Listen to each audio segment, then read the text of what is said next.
பூக்கி பூக்கி பூக்கி S இந்த பூக்கிங்கிற வார்த்தைக்கு முதல்ல என்ன அர்த்தம் அப்படின்னு பார்க்குறப்ப தான் சொல்கிறாங்க, காதலன் காதலி இருவரும் செல்லமாக அழைத்து கொள்ளும் ஒரு பெயர் பூக்கி அப்படின்னு சொல்லிட்டு ஒரு செல்ல பெயர் அப்படிங்கிறாங்க. இப்போ இருக்கிற ட்ரெண்டில் இருக்குது அப்படிங்கிறாங்க. ஒரு காதலர் தினத்தை முன்னிட்டு February 14 அப்படிங்கிறதுனால 13ஆம் தேதி இந்த படத்தை ரிலீஸ் பண்ணியிருக்காங்க. அண்ட் இந்த படத்தை ப்ரொடியூஸ் பண்ணது அப்படின்னு பார்க்குறப்ப நமது விஜய் ஆண்டனி அவர்கள். ஸோ விஜய் ஆண்டனி அவர்கள் இந்த படத்தை ப்ரொடியூஸ் பண்ணியிருக்காரு. அண்ட் இந்த படத்தை அவரே இந்த படத்துக்கு வந்து மியூசிக்கும் பண்ணியிருக்காரு. இந்த படத்தை நடித்தது யாருன்னா அஜய் திஷன். அஜய் திஷன் வந்து நான் ஃபஸ்ட்டு படம் பார்க்கும்போது லைட்டாக வந்து ஸ்ட்ரைக் ஆகல, அப்புறம் தான் ஸ்ட்ரைக் ஆச்சு, ஓ அஜய் திஷன் இவரா அப்படின்னா. மார்கன் படத்தில் ஒரு முக்கிய கதாபாத்திரத்தில், அதாவது என்னென்னா அந்த படத்துலேயே அவர் தான் வந்து அந்த ஒரு கூடு விட்டு கூடுப்பாயிருது அப்படின்னு சொல்லிட்டு ஒரு விஷயம் இருக்கும். அதை வந்து பண்ணக்கூடிய அந்த கதாபாத்திரத்தில் ஒரு யங்ஸ்டராக அறிமுகமாகிறாரு. அவர்கிட்ட தான் கதை நகரும். ஸோ அந்த கேரக்டர் பண்ணவர் தான் அஜய் திஷன். அஜய் திஷன் வந்து கைலாஷ் அப்படிங்கிற கேரக்டர் ஒன்று பண்ணியிருக்காரு. அதுக்கப்புறம் ஆர்கே தனுஷா அவங்க வந்து இதில் ஆழி அப்படின்னு ஒரு கேரக்டர், பாண்டியராஜன் சார் வந்து அப்பா கேரக்டர் பண்ணியிருக்காரு. அதுக்கப்புறம் சுனில் அவர் வந்து ஒரு முக்கியமான ஒரு ட்விஸ்ட் கேரக்டர் ஒன்று. அதுக்கப்புறம் வந்து ஸ்ரீயா அவங்களும் நடிச்சிருக்காங்க. கணேஷ் சந்திரா அந்த படத்துடைய டேரக்டர், விஜயானி வந்து ப்ரொடியூசர் அண்ட் மியூசிஷியன். ஓகே, இதுதான் அந்த படத்துடைய ஒரு சின்ன டீம். இப்போ அந்த படத்துடைய கதை அப்படின்னு பார்க்கும்போது பார்த்தீங்கன்னா, இப்போ இருக்கிற பசங்க வந்து நிறைய பேர் வந்து ஃபேஸ் பண்ணுற ஒரு விஷயம் என்னென்னா லவ் பிரேக்கப். முன்னாடிலாம் வந்து காதல் அப்படிங்கிறது என்ன அப்படின்னா, ஒரு பொண்ணை வந்து பார்க்குறது, அந்த பொண்ணை ரொம்ப ரசிக்கிறது, அப்புறம் அந்த பொண்ணை வந்து நம்மகிட்ட பேசலாமா, அவள்கிட்ட பேசுறது தயக்கமாக இருக்குன்னு யோசிக்கிறது, அப்புறம் தயங்கி பேசுறது, பேசி அவள்கிட்ட ப்ரப்போஸ் பண்ணலாமா இல்லையாங்கிறது, அது கொஞ்ச நாள் டைம் ஸ்பெண்ட் பண்ணுறது. அதுக்கப்புறம் அப்படியே அந்த நாள் கடந்து போய் ஒரு நாள் வந்து ப்ரப்போஸ் பண்ணி, அப்புறம் அந்த பொண்ணு இவ்வளவு நாளாக இதை சொல்கிறதுக்கு உங்களுக்கு அப்படின்னு சொல்லி, இதெல்லாம் வந்து ஒரு காலத்தில் நடந்தது. ஒரு அக்செப்டன்ஸ் இருக்கா இல்லையா அந்த பொண்ணுக்கிட்ட அப்படிங்கிறது தெரிஞ்சுக்கிறது. இப்போ வந்து பார்த்திங்கன்னா as we love each other அப்படிங்கிறத டக்குன்னு சொல்லிடுறாங்க. எவ்வளவு வேகமாக அதை சொல்கிறாங்களோ அவ்வளோ வேகமாகவும் சமயத்தில் நடக்குது. பிரேக்கப் அப்படிங்கிறது ரொம்ப ஈஸியாக நடக்குது. எனக்கு இன்னும் செட் ஆகும்னு தோணல அப்படின்னு சொல்லிட்டு உடனே டக்குன்னு பிரேக்கப் அப்படிங்கிறாங்க. ஆனால் பிரேக்கப்பை முன்னாடிலாம் வந்து அதை சொல்கிறதுக்கு வந்து என்ன பண்ணுவாங்கன்னா, காதலனோ காதலியோ வந்து சொல்கிறதுக்கு தயக்கப்படுவாங்க. இப்போ காதலன் வந்து பிரேக்கப் அப்படின்னோடனே, ராஜா பழைய படத்துலலாம் வரும், ராஜா ஏன் என்கிட்ட பேச மாட்டேங்கிறீங்க அப்படின்னோடனே அப்படின்னு டக்குனுடைய வண்டி எடுத்துகிட்டு போயிடுவார். அதுக்கப்புறம் அந்த பொண்ணுகிட்ட போய், உமா உமா இப்படி வந்து பேசாமல் இருக்க, ஏதாவது சொல்லு, என்கிட்ட பேசலை அப்படின்னு சொன்னோன்னே அந்த பொண்ணு அப்படி வந்து கதை அப்படி சாப்பிட்டு அப்படின்னு சொல்லி அழுவாங்க. இதெல்லாம் பழைய படத்தில் வர்றது. ஆனால் இப்போல்லாம் எப்படின்னா, பிரேக்கப் அப்படிங்கிறதே ஸ்ட்ரெயிட்டாக வந்துல, hello we are doing a breakup no, அவள் தான் இன்னிலேருந்து பிரேக்கப் அப்படின்னு சொல்லிட்டு பிரேக்கப்பை சொல்லிட்டு பண்ணுறாங்க. அப்புறம் பிரேக்கப் பண்ணிட்டு லெட் அஸ் பி ஃப்ரெண்ட்ஸ் அப்படிங்கிறாங்க. இது என்ன கலாச்சாரங்கிறத நம்ம புரிஞ்சுக்கிறதுக்கு ட்ரை பண்ணுறதுக்குள்ளே இந்த படத்தில் வந்து ஃபுல்லாக ஒரு கதை. அந்த கதையே என்ன அப்படின்னா, ஹீரோ ஹீரோயின் அவங்க ரெண்டு பேரும் வந்து ஃபஸ்ட்டே எடுத்தோன்னா வந்து ஒரு பப்ளிக்காக ஒரு விஷயம் நடந்தது. அந்த பப்ளிக்காக ஒரு சின்ன இன்சல்ட் நடக்கும்போது அதில் வர தகராறில் ரெண்டு பேருக்கும் ஒரு மிஸ் அண்டர்ஸ்டாண்டிங். இந்த மிஸ் அண்டர்ஸ்டாண்டிங்னால என்ன ஆகுது? ஸோ அப்போ என்ன சொன்னாங்கன்னா, ஒரு பிரேக்கப் அப்படின்னா பிரேக்கப்புக்கு 7 ஸ்டேஜ் இருக்குது. ஃபஸ்ட்டு வந்து அதை நினச்சே நம்ம அழுவோம், அப்புறம் அதை நினச்சி நம்ம வந்து நமக்குள்ளே ஒரு குழப்பம் ஏற்படும், நம்ம செஞ்சது சரியா தப்பா அப்படின்னு சொல்லி. அதுக்கப்புறம் நமக்கு அந்த நினைவுகள் மட்டுமே வந்து போகும். அந்த மாதிரி வந்து ஒரு 7 ஸ்டேஜை பற்றிலாம் எக்ஸ்பிளைன் பண்ணுறாங்க. அதாவது கிட்டத்தட்ட வந்து நம்ம காதல் வந்து இப்போ எப்படி ஆயிடுச்சுன்னா, கெமிக்கல் லெபார்ட்டரியில் வரக்கூடிய எக்ஸ்பெரிமெண்ட் மாதிரி ஆயிடுச்சு. ஸ்டேஜ் 1, ஸ்டேஜ் 2, ஸ்டேஜ் 3 அப்படின்னு அழகாக அதை வந்து எக்ஸ்பிளைன் பண்ணுறாங்க. ஸோ இந்த படத்துடைய டேரக்டர் அவர் தான் சொன்னோம், is a very young director. And அவருடைய பேர் வந்து கணேஷ் சந்திரா. ஒரு டேரக்டரோட நேமை ஒரு ஃபுல் ஸ்க்ரீனில் இதாங்க ஃபஸ்ட் டைம் பார்த்தேன். அதாவது என்னென்னா, இது வரைக்கும் டேரக்டர் நேம் அப்படின்னா, பட் அதில் ஏன் ஒய் நாட் இருக்கக்கூடாது, எனக்கு அதுதான் தோணுச்சு. இது வரைக்கும் டேரக்டரோட நேம் அப்படின்னா, ஒரு படம் வரும்போது ஒரு சின்னதாக ஒரு லைன் வரும், ரிட்டன் டைரக்டட் பை அப்படின்னு வரும்.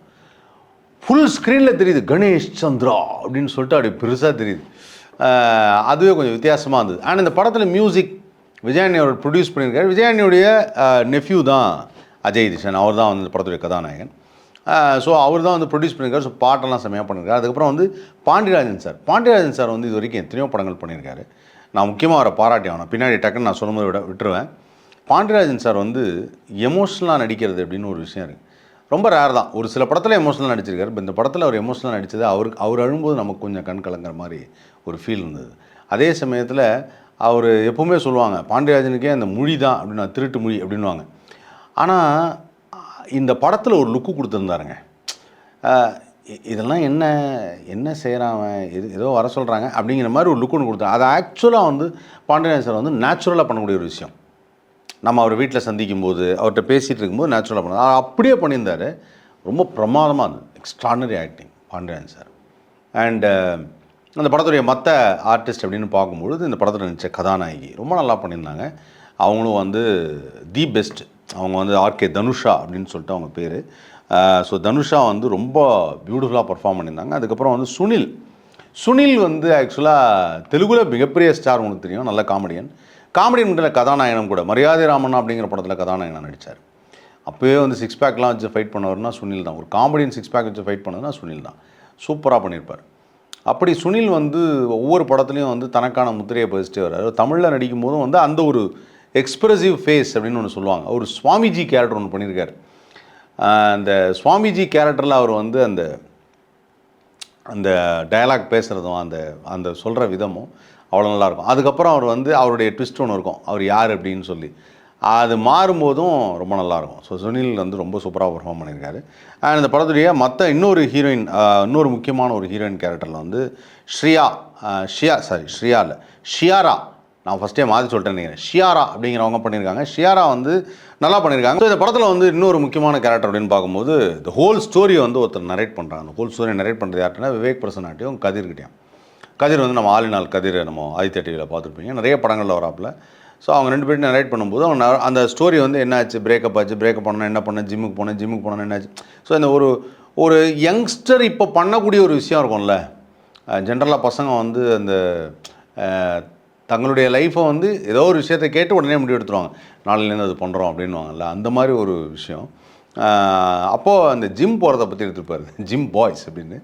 அப்புறம் என்ன பண்ணியிருக்காங்கன்னா, அந்த ஜிம் போயிட்டு ஜிம்மில் பாடியெல்லாம் பில்டப் பண்ணோன்னா உடனே அடிக்கணும்னு தெரிய வந்துடும். அப்போ அந்த ஜிம் மாஸ்டர் ஒன்று சொல்லுவார், டேய் ஜிம்முக்கு வர்றது உடம்பை எதிர்த்துக்கு, சண்டை போடுறது கிடையாது, அது வேறு அப்படின்னுவார்.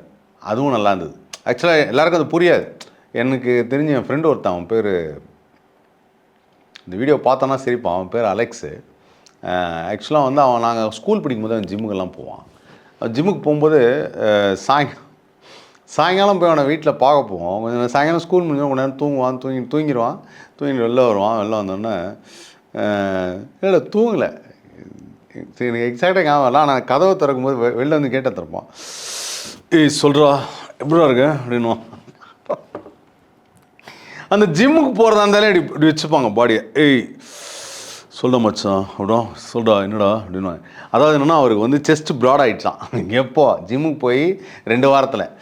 ஸோ அந்த மாதிரி எனக்கு அந்த ஞாபகம் வந்துருச்சு. இந்த படத்தில் ஜிம்முன்னு பார்த்தாலே எனக்கு சிரிப்பு வந்துடும். அதில் நிறைய நாங்கள்லாம் வந்து இந்த ஜிம் போகிறதெல்லாம் எல்லாருமே நானும் பண்ணியிருக்கேன் எல்லாம். நமக்கு அதுக்கு ரொம்ப தூரம் ஆகிடுச்சு. அதுக்கப்புறம்னு வச்சுங்களேன், ஒரு பணம் கட்டுறது, சார் ஒரு 6 மாதத்துக்குள்ளே இப்படி வருமா சார் பாடி அப்படின்னு எல்லாம் கேட்டு 1 வாரம் போயிட்டு திரும்பி வந்துட்டு உட்காந்துரும். ஆனால் அது ஒரு நல்ல விஷயம், உடம்பை வந்து எக்ஸசைஸ் பண்ணி ஆரோக்கியமாக வச்சுக்கிறதுங்க நல்ல விஷயம். அதை வந்து ஒரு விஷயத்தை மறக்கிறதுக்காக ஒன்றுலேருந்து இன்னொன்றுக்கு டைவர்ஷன் வேணும் அப்படிங்கிறனால அவன் ஜிம் வரான்.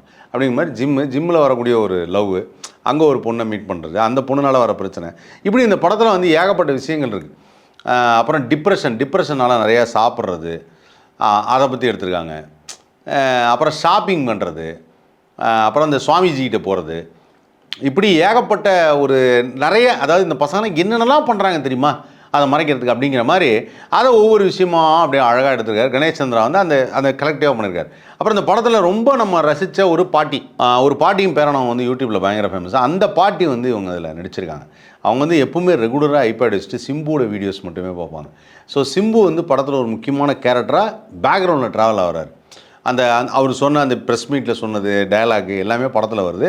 அப்படி சீன் வரும், உடனே சிம்பு பேசுவார், அதெல்லாமே வருது. அதுவுமே நல்லா இருந்தது. அப்புறம் விஜய் ஆண்டனி அவரும் ஒரு கேமியோ அப்பியரன்ஸ் ஒரு பாட்டுக்கு பெர்ஃபார்ம் பண்ணியிருக்காரு. இன்டர்வலில் ஒரு ஷாட் வராரு. அதுக்கப்புறம் இன்டர்வலில் அந்த ஷாட் வருதுன்னா இன்டர்வலுக்கு அப்புறம் ஒரு ட்விஸ்ட் இருக்குது அப்படிங்கிற மாதிரி. ஆனால் ஒரு இதுக்கு ஒரு என்ட்ரி, டக்குனு என்ட்ரி கொடுத்துட்டு ஹலோ கொஞ்சம் நேரம் கழிச்சு மீட் பண்ணுவோம் அப்படின்னு எல்லாரும் சுச்சு போயிட்டு வந்துருங்க அப்படின்னு. அது மாதிரி சொன்னோன்னா அடுத்தது பார்த்தா ஒரு பாட்டில் ஓப்பனிங் அண்டு ஆல்மோஸ்ட் எல்லாமே கவர் பண்ணிட்டாங்க. இந்த பைக் வாங்கி ஓட்டுறது, ட்ராவல் பண்ணுறது. அதில் எனக்கு ரொம்ப பிடிச்சது என்னென்னா, ரொம்ப டிப்ரெஷன் ஆகி நான் உடனடியாக என்னோடய பைக்கை விற்றுட்டு, ஹீரோ சொல்ல உடனடியாக பைக்கை விற்றுட்டு செம காஸ்ட்லியாக மனசுக்கு பிடிச்ச மாதிரி ஒரு பைக் வாங்கினா, பயங்கர காஸ்ட்லி பைக்கு, ட்ரையம்ப்னு நினைக்கிறேன், ட்ரையம்ப்னு ஒரு பைக் வரும்.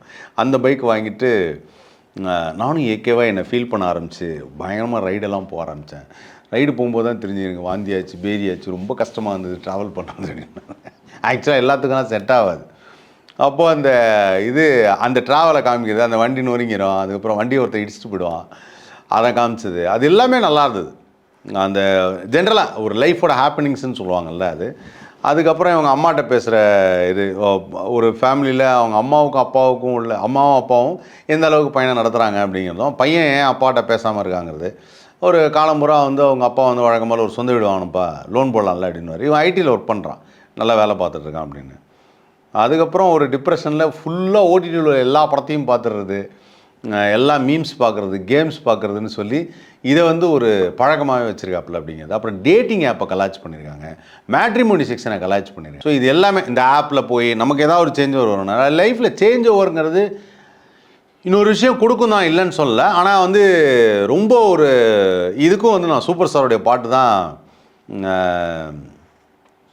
என்னதுன்னா சூப்பர் ஸ்டாரோடைய பாட்டு இல்லை, இது எப்படி சொல்கிறதுனா, இது ஒரு படத்தில் வந்த டைலாக். இது நம்ம எங்கே தொலைச்சோமோ அங்கே தான் தேடணும் அப்படின்னு சொல்லி.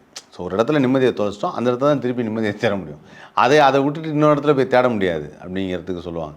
கையில் இருக்கிறது தொலைஞ்சால் இன்னும் பிடிச்சது கிடைக்கும் அப்படின்னு சொல்லி அவர் சொல்லுவார். அதுவும் அந்த பாட்டில் சொல்கிறது ரெண்டும் ஓகே, அது ஓகே தான். பட் இருந்தாலும் வந்து நம்ம ஒரு விஷயத்தை நம்ம ரொம்ப ஃபீல் பண்ணுறோம் அப்படின்னா அதான் அந்த லவ். ஸோ படம் பூரா அந்த லவ் வந்து அவர் தொலைச்ச ஒரு இடம். அந்த பிரேக்கப் ஆகிடுச்சு, பிரேக்கப் பண்ண அப்புறம் என்ன பண்ணலாம், இப்படி டைவர்ட் ஆகலாம், அப்படி டைவர்ட் ஆகலாம், இன்னொரு பொண்ணை பார்க்கலாம், அந்த அவர் வந்து இன்னொரு பையனை பார்க்கலாம், எல்லாம் வந்தாலுமே கடைசியாக ஒரு பாயிண்டில் வந்து ரொம்ப சிம்பிளாக அந்த படம் முடியும். அவங்க ரெண்டு பேரும் வந்து எப்படி சேர்றாங்க அப்படிங்கிறது ரொம்ப சிம்பிளாக முடியும். அதை அவ்வளோ அழகாக ஸ்க்ரீன் ப்ளே பண்ணி. பட் ஆனால் என்னென்னா படம் ஆரம்பத்துலேருந்து லாஸ்ட் வரைக்கும் இன்ட்ரோல் தாண்டி எல்லாமே என்னென்னா ஒரு லேயர் வந்து மொனாட்டனஸாக போயிட்டே இருந்தது. அந்த மொனாட்டனஸ் லேயர் அப்படின்னு ஒன்று சொல்லுவாங்க. அதாவது என்னன்னா அந்த பாரில் உட்காந்து விவேக் பிரசன்னாட்டையும் கதிர்கிட்டையும் எக்ஸ்பிளைன் பண்ணுற ஒரு காட்சி. அப்படியே அது போயிட்டே இருக்காச்சு போது எண்டு வரைக்கும் வந்துடுது. அது ஒன்று மட்டும் ஏதாவது கொஞ்சம் டிஃபர் பண்ணியிருக்கலாம், கொஞ்சம் வெளியில் வந்திருக்கலாம், வேற எங்கேயாவது உட்காந்து பேசியிருக்கலாம் அப்படின்னு தோணுது. ஏன்னா நமக்கு ஒரு சேஞ்ச் ஒரு கிடைக்கும். ஒரு சினிமாவில் வந்து ஒரு விஷயத்த ஒரே லென்த்தில் காமிக்கும்போது, ஒரே ஒரு ஸ்ட்ரக்சரில் காமிச்சிட்டே இருக்கும்போது ஒரு மைண்டில் வந்து சமயத்தில் வந்து கொஞ்சம் ரிலாக்ஸ் அப்படின்னு நமக்கே சொல்லும். ஸோ அதுக்கு தான் சொல்லுவாங்க 45 மினிட்ஸ் தாண்டோன்னா ஒரு சேஞ்ச் வரணும் அப்படின்வாங்க. அந்த சேஞ்ச் ஒரு கொஞ்சம் காமிச்சிருக்கலாமோ அப்படிங்கிறது தான் என்னுடைய ஒரே ஒரு தாட்டு. மற்றபடி வந்து படம் வந்து அந்த ஒரு காமெடியாக இப்போ இருக்கிற யங்ஸ்டர்ஸுக்கு பிடிச்ச மாதிரி அந்த மாதிரி வந்து எல்லாமே நல்லா இருந்தது. அண்ட் கதிரோட கவுண்ட்ரு, விவேக் பிரசன்னாவோட கவுண்ட்ரு, அவங்களோட டைலாக் டெலிவரி, அவங்க கதை கேட்குற விதம், அது எல்லாமே வாஸ் வெரி நைஸ். ஸோ ஓவராலாக Pookie is a nice film for the youngsters to watch. என்னங்க ஃபேமிலி நீங்கள்லாம் பார்த்தீங்கன்னா இதுக்கெல்லாம் புக்கெல்லாம் படிச்சுட்டு போகணும். முதல்ல பூக்கினா என்ன மீனிங்னு நானே படிச்சுட்டு தான் போனேன். அதனால் வந்து அது தெரிஞ்சால் தான் கிளைமேக்ஸ் புரியும். அதை ஃபஸ்ட்டு தெரிஞ்சுங்க. அதாவது காதலனும் காதலியும் செல்லமாக அழைக்கக்கூடிய ஒரு பேர் தான் அந்த பூக்கி அப்படிங்கிறது. ஸோ அந்த பூக்கிங்கிற பேரை வச்சு தான் டைட்டில், அதை வச்சு தான் கதை, அங்கேருந்து தான் கதை ஆரம்பிக்குது. ஸோ அப்போது நீங்கள் அந்த படத்துக்கு போகணுன்னா நிறைய விஷயங்கள் இப்போ இருக்கிற லேட்டஸ்ட்டாக இருக்கிற ட்ரெண்டாக இருக்கக்கூடிய சில விஷயங்கள் கிரிஞ்சாக பேசாதீங்க, அப்புறம் என்னவோ சொல்லுவாங்களே நிறையா இருக்குங்க. பூமருக்கு ஒரு சீன் இருந்ததுங்க. எக்ஸ்கியூஸ் மீ, உங்கள்கிட்ட ஒரு ரூபா பபுள் கம் இருக்குமே, அது கொடுங்க அப்படின்னா பூமர் அப்படின்னு சொன்னால் அந்த சீனை பார்த்து வச்சுருச்சேன். பிளாக் பாண்டி ஒரு இம்பார்ட்டன்ட் கேரக்டர், ஒரு ஜிம்மில் வர ஒரு இம்பார்ட்டன்ட் கேரக்டர், ஒரு சின்ன போர்ஷன் பண்ணியிருக்காரு.